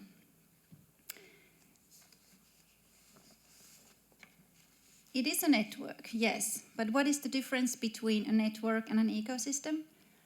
To me, I think it is that an ecosystem is based on somewhere. Generally, it's geographically based, and in this case, it's based in the city of Oulu. Network can be global, and there are networks also inside the city, but it is partners who are dependent of each other. And when the partners and stakeholders work together, they gain more than what they would gain if they were working only alone. Now, what is the point of enhancing and developing an ecosystem work? Why should we do that? In Finland, we have this saying that let's put the skis into the same direction. It means we are skiing and going towards the same shared goals. So I think that is really the point of ecosystem work. It really well describes if we have different agencies who are working to help people to find jobs and make a better society, I believe that those authorities will gain more and their customers will gain more if they put their skis into the same direction, so if they work together. And this requires new attitude and new ways of working, because in many cases those stakeholders are legally defined what they should be doing, and they are entities of their own. Now, if we look at the ecosystem stakeholders, in our case, I'm sure you could imagine from your own organization who you work for, a similar kind of network or ecosystem. Of course, at the center of everything is the citizen. That is why we are working and bringing the different authorities together. But in our ecosystem, the partners, the key partners, if I say, are Kela, of course, and then TE office, the office who is organizing employment services for the citizens in Finland. And from also the state side, we have something we call in Finland ELY. In English, ELY means Center for Economic Development, Transport and Environment. These are all state-guided and state-owned entities. But then we have in this country 311 municipalities. 107 of them call themselves a city and 204 municipalities, but officially they are all municipalities. And so one key partner in this ecosystem in our region is the city of Oulu.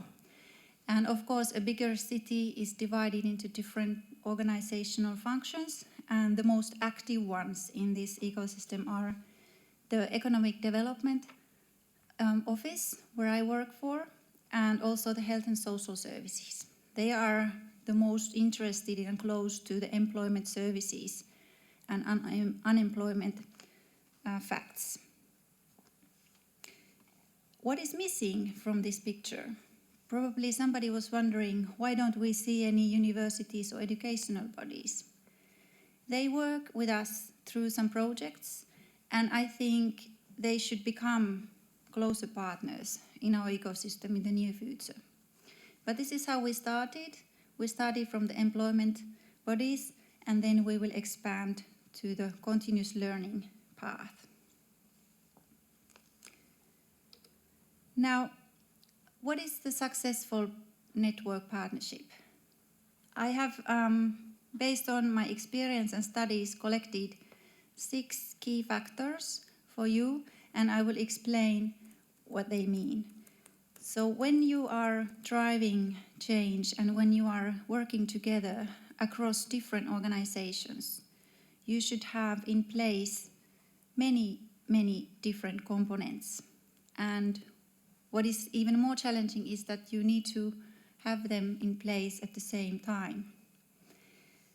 So here you see the key components of a successful partnership. And one of them is attitude. So these are not all tangible factors. And then action. We need action. Without action, there is nothing. Leadership mechanisms need to be put in place. We need resources to make advancements.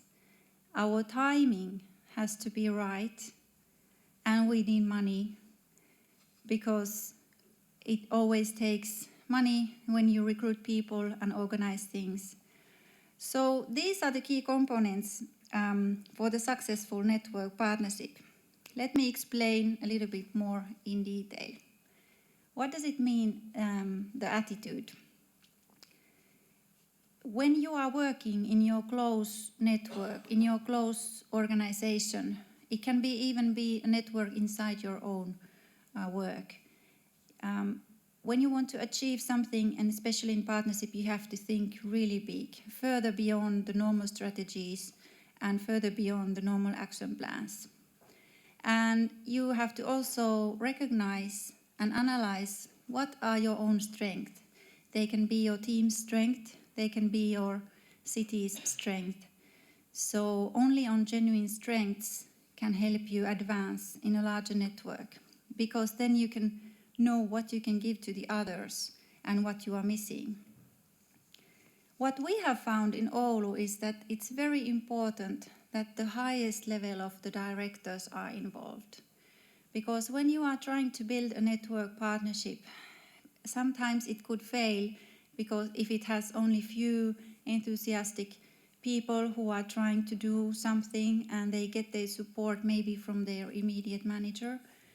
But if the heads of the organization, and I mean the presidents, the directors, the CEOs, don't take sometimes time and come and be interested, I don't think it will succeed for a very far. So this is very important. It gives the normal employees faith and a kind of comfort that this is something important we are doing, and it's also kind of a permission from the director level to continue the network work.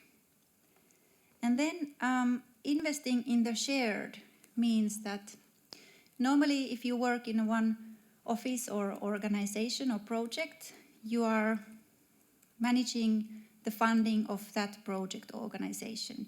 You are hiring people for that organization, and you are interested on the economical development of that organization. So in the network management, you should be ready as a leader of your team, or you should be gaining trust from your directors to put investment in the shared. It could mean, for example, that, TE office or Kela or a city could employ a shared person, so or have a project that requires shared doings, shared activities. So it's something extra you put in, and you are not quite sure if it comes out well or not, but you are willing to invest in something, shared activities. And very often when these partnerships are built in networks, there is a competition, the element of competition. Everybody talks about collaboration, says yes, it's very nice, and we are here, and so on. But then when the reality comes in, there can be a power game or some kind of jealousy, that if one organization gets a better visibility somewhere, or somebody gets a better shared resource, and so on. So they can be very minor things. So the mindset of participating on the network development should be that it's our common topic, and it's very hard because it's very natural for us to become jealous of what other organizations get, or if they get more money or more something. So the attitude, it's a big thing, but it requires also different levels of concrete doings, thinking big, involving directors, and accepting that sometimes the other organizations around us might be more visible or get more funding. What about action? This was the second component of successful network partnership. Projects. We are all probably have been working on the projects, and there are too many projects in the world. Another project, oh my God, too much. But they are the core in the end, because through project we get funding and we get some more development work done. Otherwise, we might be just walking where we have been walking all the time. So they are very important, and they allow us, when I was talking about previously on the shared active action, shared funding. So project is a good way of doing that. You can have different people from different organizations working towards a common goal. One very good way is to organize innovation sessions or different type of hackathons or events, matchmaking events, employees seeking companies showing what jobs and profiles they are looking for. And this course means that we should allow people to talk, and because it's only through discussion people are forming their view of life.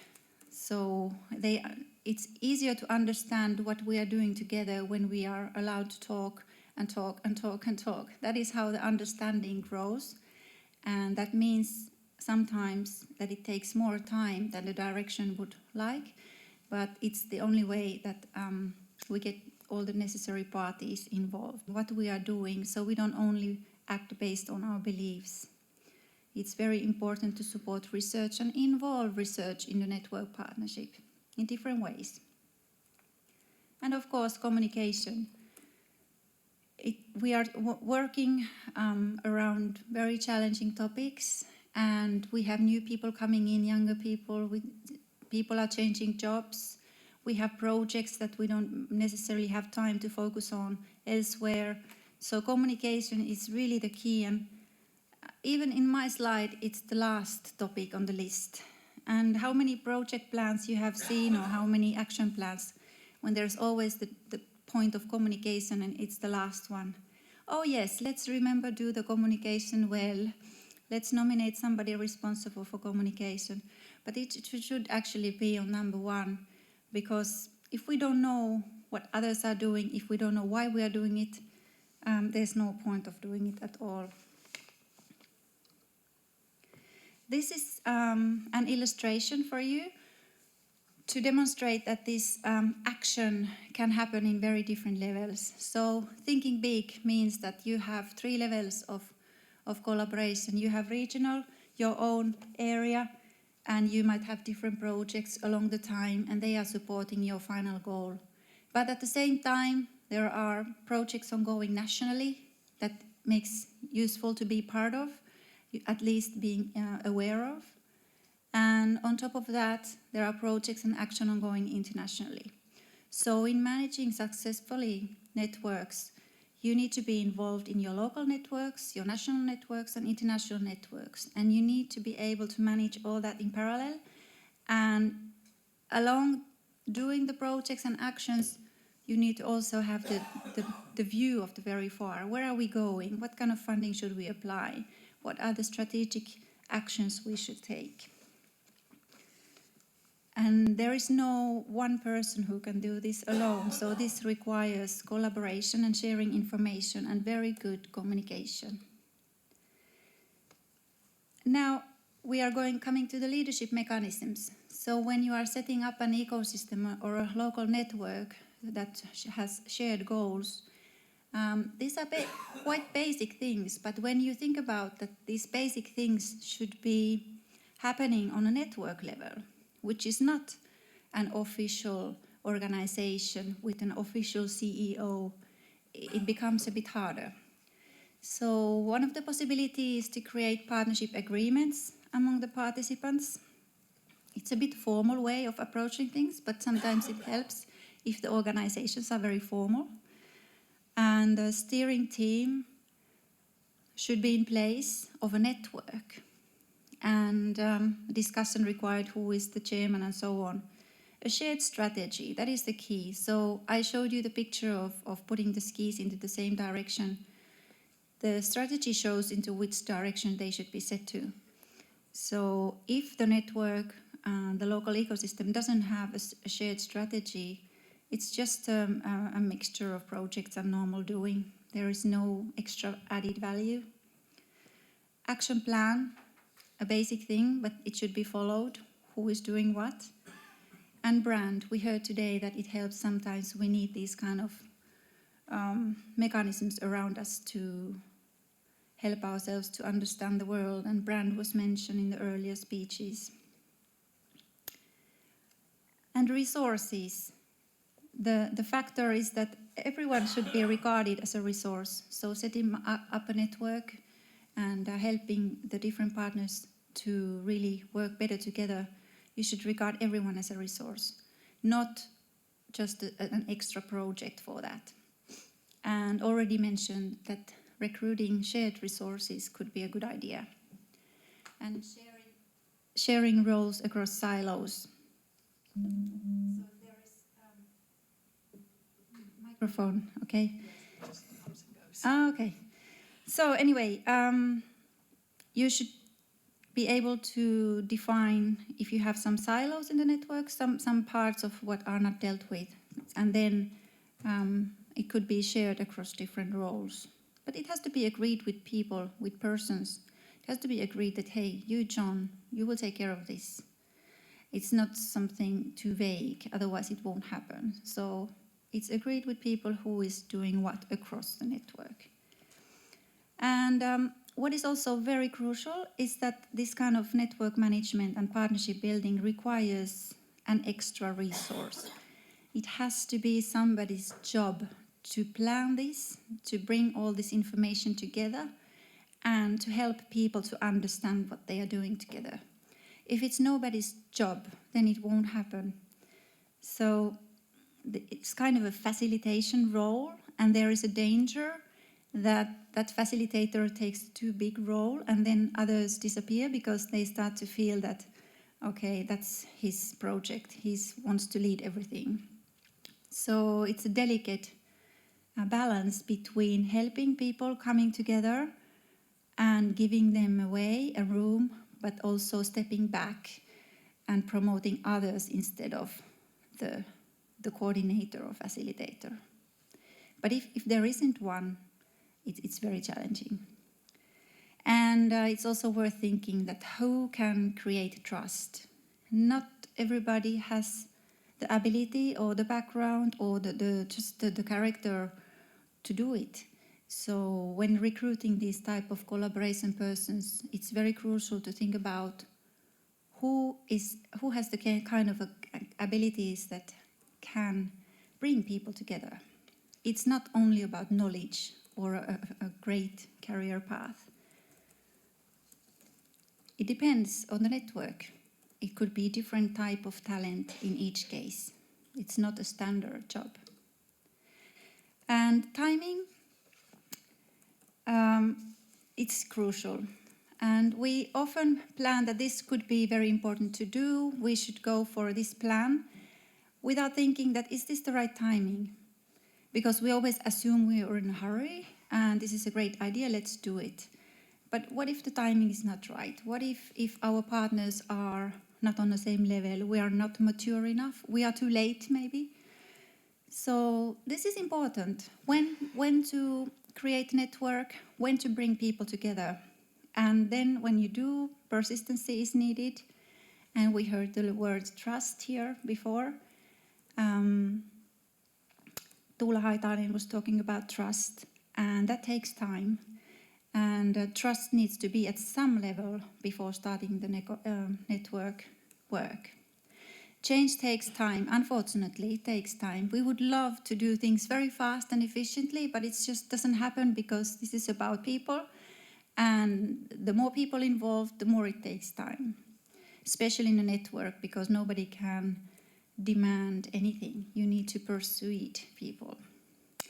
And when you recognize the timing is right, then is the time to seize the momentum. This is just an illustration for you to show that our ecosystem plan takes several years. So first we are setting up things. We have a steering team, we have a strategy, we have an action plan and so on. Let's say the basics in place, but it's not enough. So the effort to go to the next level is then that we have in place more efficient customer service. We are leading through information and so on. And you always have to set your targets high. So we have said that we want to be an international reference. This is how things on the employment level, employment topic should be done. We don't know yet what it means, but we are building that future at the moment together. And then finally, the component of money. We all understand it's needed, so recruitment, projects, facilities. Facilities is quite a challenge when you think about network work. And purchasing, sometimes you could also have partners that are bought as consultants or different type of purchasing. And having money and support on that sense also is a guarantee for more sustainable development. It's just the way it is. Now, these were the key components of the successful network partnership. And the challenge is that they are very different and they are dependent on each other. So it's a lot of things to consider at the same time. And that's not all. These are the key findings of my dissertation on managing organizational change. It's very hard, by the way, to squeeze it into one slide, but what you should be doing when you are leading change, let's forget about the network for a second. Let's just think about if you are managing a change inside your own organization. What has to be done? I already mentioned the discourse. You should allow talk and people should discourse because it's the only way they will understand what is going on and create their mind towards the new change. And study earlier changes. I've heard the saying that it's no use, that was back then and let's do a new way now, but It's important to understand because every organization might have some tensions that have already been there, and they are good to be recognized. There is a paradox theory by Wendy Smith and Marianne Lewis, which is very interesting, about managing sustainable tensions inside the organization, because there are tensions. And there is the famous psychologist Kurt Lewin, died earlier in the 50s, said that if you want to truly understand something, try to change it. So, and also Michel Foucault, who was also studying a different kind of discourse and organization and social psychology, said that where there is power, there is resistance. So that's why there is this prepare for battle of power.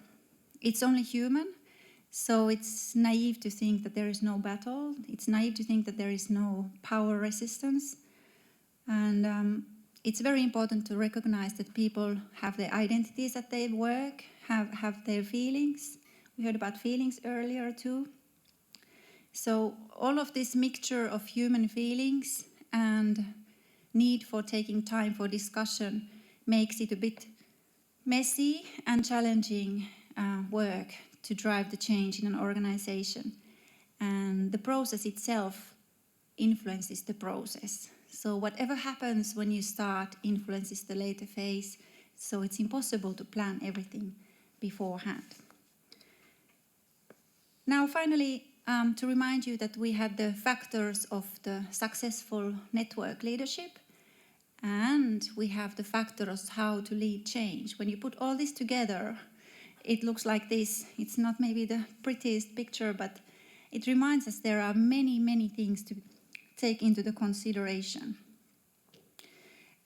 We saw that Nina Nissilä showed the natural order of things, and we heard that people between 15 and 35 find new things exciting and new. So that's a bit of challenge to us all, I think. So when leading change, we need to remember that the order of things is already established. Now, I was relieved when Nina earlier said that it doesn't matter what you say, nobody will remember. They will only remember how they feel. So I hope I have given you some thoughts about leading change through network partnership, and maybe also some thoughts about the city up north in Oulu. We are applying to become an European capital of culture, and maybe one day, if you have a chance, you should come. If you come in August, we have every year a World Championship air guitar competition. It's very famous. If you come during the winter, it's in February, we have the polar bear pitching, where companies are pitching for money in the water in the ice hole, and you can pitch as long as you can stay on the icy water. Okay, thank you very much.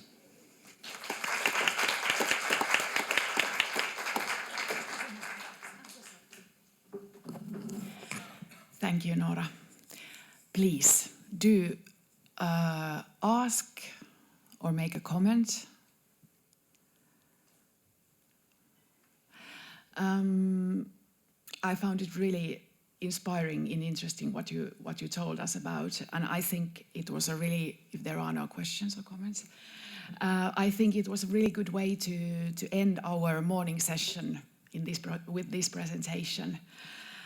We are all here together now, I mean here at Kela main building, but also I mean online in the streaming, so we are building trust here, we are networking, we are learning from each others, and also we are very well aware of that we need to lead a change or changes continuously. So Nora, thank you very much for your presentation. You will be here also in the afternoon in one of the parallel sessions. We will go deeper into this case with the city of Oulu. So yes, thank you. So you can also continue there, you who are here present here. Yes. At this point, I would like to thank you, I mean, especially the speakers for these very diverse and interesting presentations. Also, thank you for your questions and comments here. Unfortunately, we could not take them from online, the questions and comments. Thank you, the audience, for the live stream. We will finish now here with you. But later on, please follow the webpage of Kela's organization. So where we have information about this conference, there will be also links for the materials, both the recording of this morning session and also presentations from today. But yes, thank you. We will finish the stream now. Thank you and goodbye. Yes. Are we out? I suppose.